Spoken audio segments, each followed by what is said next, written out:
नमस्कार, आप देख रहे हैं गुड न्यूज टुडे। आपके साथ मैं हूं पूजा शर्मा। स्वागत है आपके हमारे इस खास बुलेटिन में। आज हम आपको मिलवाएंगे महाकुंभ में सुर्खियों में आई हर्षा रिचारिया से। दरअसल हर्षा रिचारिया फिलहाल प्रयागराज में 10 बाय 10 के टेंट में रह रही हैं।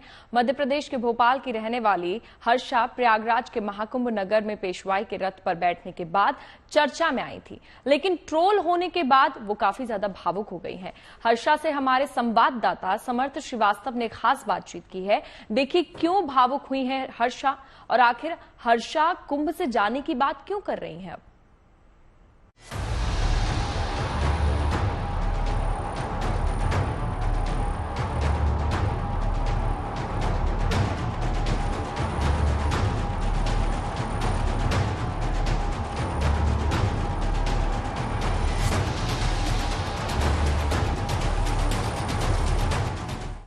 महाकुंभ का समागम है, त्रिवेणी की आस्था है और सनातन का यह त्योहार है। हमारे साथ इस वक्त जो मौजूद हैं वो सोशल मीडिया सेंसेशन हर्षा रिचारिया मौजूद हैं और आपको बहुत स्वागत है आज तक पर। Harsha ji, thank you so much. Harsha ji, पहले तो मुझे आप ये बताइए कि पहले आपके वीडियोस, आपके रील्स, केदारनाथ जाना, तमाम चीजें, आपकी अगली लाइफ और ये जिंदगी, क्या ऐसा हुआ आपकी जिंदगी में जो आपने इतना बड़ा बदलाव करने की सोची और वो भी इस उम्र में? देखिए, जिंदगी में कोई बड़ा हादसा हो और फिर जिंदगी में बदलाव हो और फिर इंसान मंदिर में या भजन कीर्तन में मिले, ये जरूरी नहीं है। कभी कभी हम खुद समाज से कटने लगते हैं, हमें अकेले रहना पसंद आता है और मुझे लगता है ये कुछ ना हमारे पिछले जन्म से भी रिश्ता रखता है ये सब, क्योंकि हमारी कुछ चीजें बाकी रह गई होती है जो हमें इस जिंदगी में पूरी करनी होती है। ऐसा हमारे वेद शास्त्रों में भी कहा गया है। तो मुझे भी लगता है कि मेरे ऊपर जो महादेव की कृपा हुई है और मुझे जो मेरे परम पूज्य गुरुदेव का साथ मिला है, आशीर्वाद मिला है, वो कहीं ना कहीं मेरे पिछले जन्मों के कर्मों का ही फल है जो मैं अभी इस रास्ते पे चल पड़ी हूँ। तो ये रास्ता सुगम है या कठिन है, क्या है?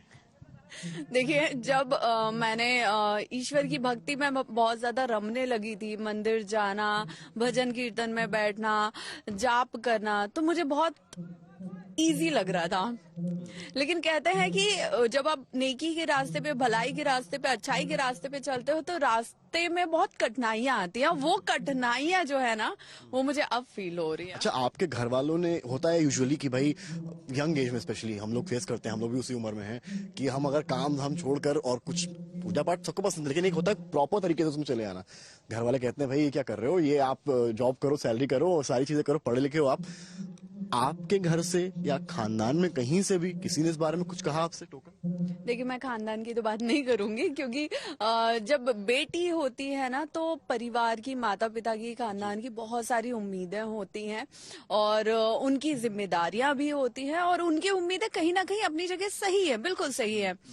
लेकिन जब बच्चा बड़ा होने लगता है और अगर वो मतलब गलत रास्ते पे है या गलत कल्चर को फॉलो कर रहा है, गलत संगति में है, तो माँ बाप को, पेरेंट्स को, परिवार को ज्यादा टेंशन होती है। लेकिन अगर वो सही रास्ते पे चल रहा है तो मुझे लगता है कि सबसे ज्यादा खुशी परिवार को ही होती है। लेकिन जो एक चीज आपने पूछी है कि परिवार कभी कभी चिंता में पड़ जाता है कि भविष्य को लेकर, हाँ, भविष्य को लेके, लेकिन मेरे परिवार ने हमेशा मेरा साथ दिया है कि उन्होंने हमेशा मुझे यही बोला है कि तुम जो भी करोगे हमें पूरा भरोसा है कि वो सही होगा। परिवार ये भी चाहता है कि अगर स्पेशली लड़की है, लड़का है, शादी हम करेंगे समय पर। आपने क्या सोचा है इसको लेकर और क्या आप साध्वी जीवन के को लेकर आगे बढ़ने की सोच रही हैं या अभी आपने कुछ डिसाइड नहीं किया है? क्या कुछ आपके दिमाग में इस वक्त चल रहा है?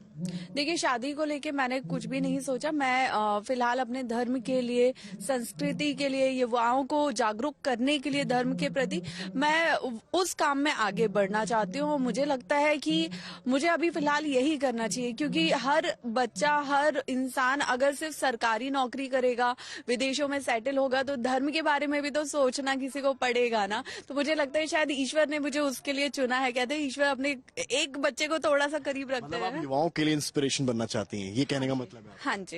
लेकिन अगर ठीक है, आपके बारे में बात हुई, कई आरोप भी आप कर लग रहे हैं। देखिए, अब आप सोशल मीडिया सेंसेशन अगर बन गई हैं तो कहते हैं ना कि ग्लैमर के साथ जो है कंट्रोवर्सी भी आती है, तमाम चीजें हैं। आप आपके चाहे बाल हो उसको लेकर, आपके आंखों को लेकर, पहले आप इस पर थोड़ा सा क्लियर करेंगी, क्या कुछ कहेंगी? कई लोगों ने कहा कि बालों को लेकर और आईज का जो आपका वो है, आप पूरी तरीके से भी सनातन में नहीं आई हैं, ये सारी चीजें आर्टिफिशियल है।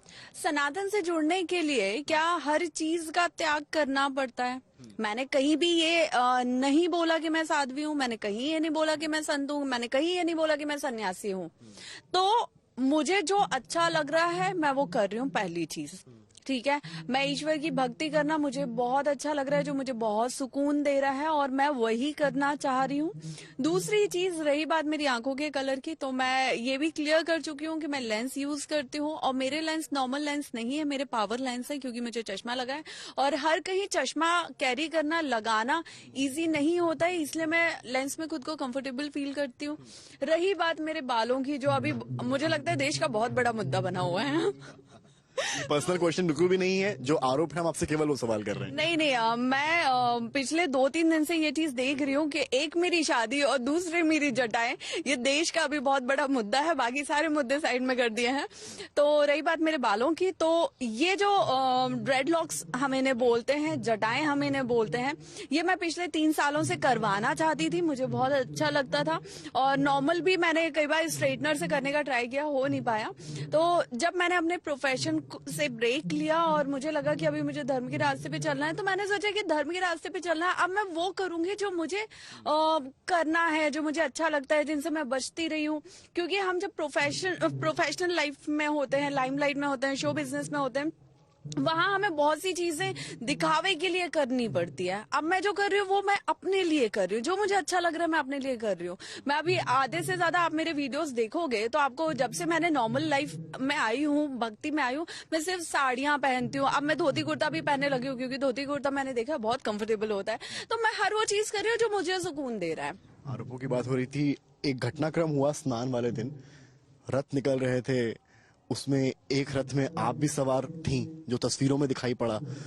अब वो तो चलिए एक तस्वीर थी, सोशल मीडिया पर आई, तमाम जो वरिष्ठ संत महंत हैं, तमाम अखाड़े हैं, अब वो ये विरोध कर रहे हैं कि जब आप साध्वी अभी हैं ही नहीं, तो आपको ये हक कैसे मिला कि आप वहां रथ पर सवार हुई? इसे लेकर तमाम आवाज उठ रही है।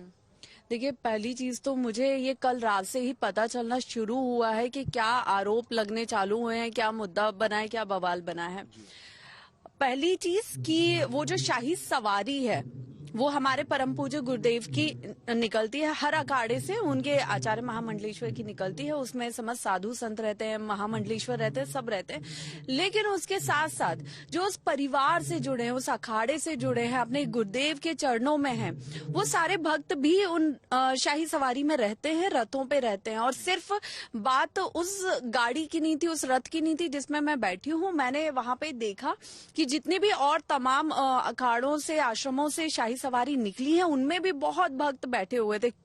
लेकिन क्योंकि मेरा चेहरा मीडिया की कृपा से बहुत ज्यादा हाईलाइट हो गया है, तो मीडिया ने बस वो दिखाया और समस्त लोगों ने वो देखा कि मैं बैठी हुई थी। जबकि आप मेरे आगे पीछे देखेंगे, उसी शाही सवारी में और भी गृहस्थ लोग बैठे हुए थे। और एक आरोप मैंने सुना है कि वो भगवा चोला ओढ़े हुए थी, तो मैंने भगवा शॉल डाला हुआ था। और एक सनातनी होने के नाते, एक हिंदू होने के नाते मैं भगवा रंग पहन सकती हूँ। ये कहीं भी नहीं लिखा है कि अगर आप एक सन्यासी बन जाते हैं, आप बैरागी बन जाते हैं, आप साधु बन जाते हैं, तो ही आप भगवा रंग पहन सकते हैं। इस तरह तो ऑरेंज कलर के, भगवा रंग के, नारंगी रंग के जितने भी कपड़े बनते हैं, चाहे वो शर्ट हो, टी शर्ट हो, साड़ियां हो, सूट हो, सब बैन हो जाने चाहिए कि नहीं ये कलर तो सिर्फ साधु पहनेगा। लेकिन ऐसा नहीं होता है। कोई भी इंसान उस कलर को, उस रंग को ओढ़ सकता है अगर वो सनातनी है। और हम गर्व महसूस करते हैं कि हम भगवा रंग में रंगे हुए हैं, तो हमें इतना अपमानित क्यों किया जा रहा है, उस पर इतना बवाल क्यों किया जा रहा है, मुझे नहीं समझ में आ रहा है। ये बताइए, आप मुझे, आप इतना फेमस हो गई हैं, क्या आप आने वाले वक्त में महाकुंभ पूरा करने के बाद, स्नान सारे लेने के बाद, क्या आप किसी रियलिटी शो या बिग बॉस के बारे में सोच भी रही हैं? देखिए ना, दोस्तों देखिए किया जाएगा। मैं जब यहाँ पे आई थी, मैं सिर्फ धर्म और संस्कृति से जुड़ने के लिए आई थी। और जिस उम्र में मैं अभी हूँ और जिन चीजों से निकल के मैं यहाँ तक पहुंची हूँ, वहां पे मुझे अभी बहुत कुछ जानने, समझने, पढ़ने की जरूरत है अपने गुरु जी के सानिध्य में। तो मुझे लगता है मैं उसी इंटेंशन से आई थी। और कब मैं सबके लिए बकरा बन गई हो ना, वो मुझे नहीं पता चला है। तो ये चीजें अभी बहुत ज्यादा बढ़ गई। बिग बॉस का ऑफर आना बकरा बनना कहाँ हो गया? नहीं नहीं, ये जो अभी ट्रोलिंग रोस्टिंग हो रही है और अब कहीं ना कहीं मुझे यहाँ से जाना पड़ रहा है, ये मेरे लिए बहुत दुख की बात है। आपको जाना पड़ रहा है? जी, मैं 1 महीने के लिए आई थी इस भव्य महाकुंभ में। मैं तो अपने लिए फिर भी झेल लूं, मुझे कोई फर्क नहीं पड़ रहा, आपको जो बोलना है बोलो, लेकिन आपने एक युवा पीढ़ी को हर्ट किया है, बहुत ज्यादा बदनामी भी दी है, बहुत कुछ बोला है, और उसके साथ साथ आपने मेरे साथ, मेरे परम पूज्य गुरुदेव को जो इस सब में उनका नाम खराब किया है, उनकी मान प्रतिष्ठा पे सवाल उठाए, उन्हें बहुत कुछ बोला है, ये बेहद शर्मनाक है। और मैं खुद में एक बहुत अपमानित फील कर रही हूँ। मैं अपने गुरुदेव से नजरें मिलाने लायक नहीं रही। आशा, आप संभालिए अपने आप को, मैं आपकी आंखों में आंसू भी देख सकता हूँ, पर क्या कुछ आप सोच रही हैं, क्या कहा गया, आप सब कहाँ जाने की सोच रही हैं? मैं वापस जाऊंगी उत्तराखंड, जहां मैं रहती हूँ, और फिलहाल यहाँ से मुझे लगता है जाने की जरूरत है कि इससे पहले कि और ज्यादा बातें मेरे गुरुदेव तक पहुंचे, और जो मैं बिल्कुल नहीं चाहती हूँ।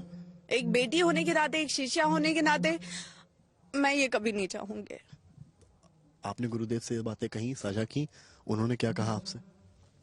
मेरी अभी उनसे बात नहीं हो पाई है, लेकिन कहीं ना कहीं मैं ये समझ सकती हूँ कि वो भी इन चीजों से आगत हुए हैं, उन्हें भी हर्ट हुआ है, उन्हें भी दिक्कतें हुई हैं, लेकिन कभी भी हमारे गुरुदेव इतने सरल स्वभाव के हैं ना कि उनको अगर कुछ बुरा भी लगता है, तकलीफ भी होती है, वो कभी अपने बच्चों से कुछ नहीं बोलते हैं। माना जाए कि क्या ये आज आपका यहाँ आखिरी दिन है महाकुंभ में इस बार? आप देखिए ना, 13 तारीख को महाकुंभ शुरू हुआ है, तो मुझे 2-3 दिन में ही यहाँ से जाना पड़ रहा है। जो युवा, जो लड़की, जो सनातनी यहाँ पे 1 महीने का सोच के आई थी, यहाँ बहुत से महान तपस्वियों का आशीर्वाद लेने आई थी, अपने गुरुदेव से बहुत कुछ सीखने आई थी, उसे 3 दिन में यहाँ से जाना पड़ रहा है क्योंकि इतने गलत इल्जाम लग रहे हैं। आप बताइए, एक युवा पीढ़ी अगर पाश्चात्य संस्कृति को छोड़ के सनातन संस्कृति जानना चाहता है, समझना चाहता है, तो क्या ये इतना बड़ा गुनाह है कि उस पर इस तरह के इल्जाम लगाए जाए, उसे रोस्ट किया जाए, कि उसे, जो इंसान 30 दिन का सोच के आया था, उसे 3 दिन में यहाँ से जाना पड़ रहा है। ये बहुत ही शर्मनाक बात है पूरे उन लोगों के लिए जो इस तरह की हरकत कर रहे हैं। खुद का निर्णय है जाने का या आपसे कहा गया? नहीं नहीं, ये मेरा खुद का निर्णय है, और क्योंकि मैं इन चीजों को और ज्यादा, मैं यहाँ शांति से बहुत अच्छे तरीके से रहने आई थी, लेकिन क्योंकि चीजें जिस तरह से हो रही है वो बेहद ही शर्मनाक है। लेकिन अगर आपने इस महायज्ञ में आहुति दे ही दी है, तो फिर किसी के कहने से पीछे क्यों हटना? मैंने आपको बताया ना कि जब तक बात मेरे तक थी, मुझे कोई फर्क नहीं पड़ रहा था। मैं हमेशा स्माइल कर रही थी, सब चीजें कर रही थी कि ठीक है, जिसको जो बोलना है बोलने दो, मुझे फर्क नहीं पड़ता है। मुझे मेरी इंटेंशंस, मेरी फीलिंग, मेरी भावना पता है। लेकिन जिस तरह पहले मेरे नाम के साथ साध्वी जोड़ा गया, वो बहुत ही गलत था। कहीं ना कहीं वो साध्वी जो एक पद है, उसको कलंकित कर रहे हैं आपके, ऐसे ही आप किसी के नाम के भी साथ साध्वी जोड़ देंगे। दूसरी चीज, मैंने क्लियर बताया, मैं एक्टर और एंकर रह चुकी हूँ। अब कुछ न्यूज चैनल, कुछ गैर धर्मी लोग उसको मॉडल के रूप में पोर्ट्रे कर रहे हैं कि मॉडल हर्षा। ये भी एक बहुत गलत है कि जो चीज मैं नहीं हूँ आप वो बता रहे हो। उसके बाद जगह जगह से जो टिप्पणियां आ रही हैं गुरुदेव को लेके, वो मुझे नहीं। आपने कभी मॉडलिंग नहीं की, आप बताना चाहती हैं? बिल्कुल नहीं की है। आपने एंकरिंग की है? हाँ जी, मैंने एंकरिंग की है, मैंने नेशनली, इंटरनेशनली। थोड़ा सा अपने पास करियर के बारे में बताएं।